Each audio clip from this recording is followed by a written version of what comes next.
ఆటలపై ఎంతో మందికి ఆసక్తి ఉంటుంది. కానీ దానిని ఓ యజ్ఞంగా భావించి రాణించేవారు కొందరే ఉంటారు. కొందరు స్టార్ క్రికెటర్లు జర్నీ ఎంతో మందికి స్ఫూర్తి నిలుస్తుంది. ఇప్పుడు బీహార్ కెప్టెన్ షకీబుల్ గని క్రికెట్ ప్రయాణం ఒక బ్లాక్ బస్టర్ సినిమా కంటే తక్కువే కాదు అని చెప్పాలి. విజయ్ హజారే ట్రోఫీలో బీహార్ కెప్టెన్ షకీబుల్ గని మొత్తం భారత్ క్రికెట్ ప్రపంచం దృష్టిని ఆకర్షించాడు.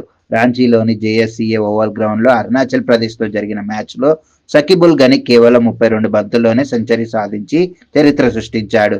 దీంతో లిస్ట్ ఏ క్రికెట్ చరిత్రలో అత్యంత వేగవంతమైన సెంచరీ సాధించిన భారత బ్యాట్స్మెన్గా నిలిచాడు. ప్రపంచవ్యాప్తంగా కూడా జేక్ ఫ్రేజర్ మెక్గర్క్, ఏబీ డివిలియర్స్ తర్వాత మూడో స్థానంలో ఉన్నాడు. అయితే ఈ మ్యాచ్లోనే గని 40 బంతుల్లోనే అజేయంగా 128 పరుగులు చేశాడు. 10 ఫోర్లు, 12 సిక్సర్లతో. దీంతో బీహార్ జట్టు 574 అనే లిస్ట్ ఏ చరిత్రలోనే అత్యధిక స్కోర్ సాధించింది.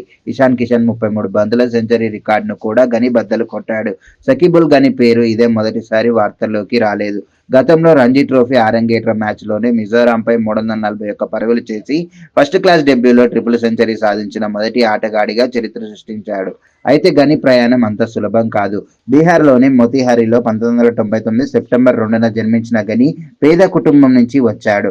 ఒకప్పుడు బ్యాట్ కొనడానికి కూడా డబ్బులు లేవు. అతని తల్లి నగలు తనఖా పెట్టి బ్యాట్ కొనిచ్చింది. రంజీ ఆడే ముందు తల్లి 3 బ్యాట్లు ఇచ్చి 3 సెంచరీలు కొట్టు అని చెప్పిందంట. కుడి చేతి బ్యాట్స్మెన్, మీడియం ఫాస్ట్ బౌలర్ అయిన గని అండర్-19 స్థాయిలో భారత్ తరపున ఆడాడు.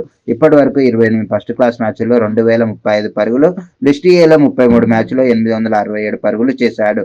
అద్భుతమైన రికార్డులున్నప్పటికీ ఇంకా ఐపీఎల్ అవకాశం రాలేదు. కానీ ఈ అద్భుత ప్రదర్శనతో షకీబుల్ గని భవిష్యత్ బ్రైట్గా కనిపిస్తుంది.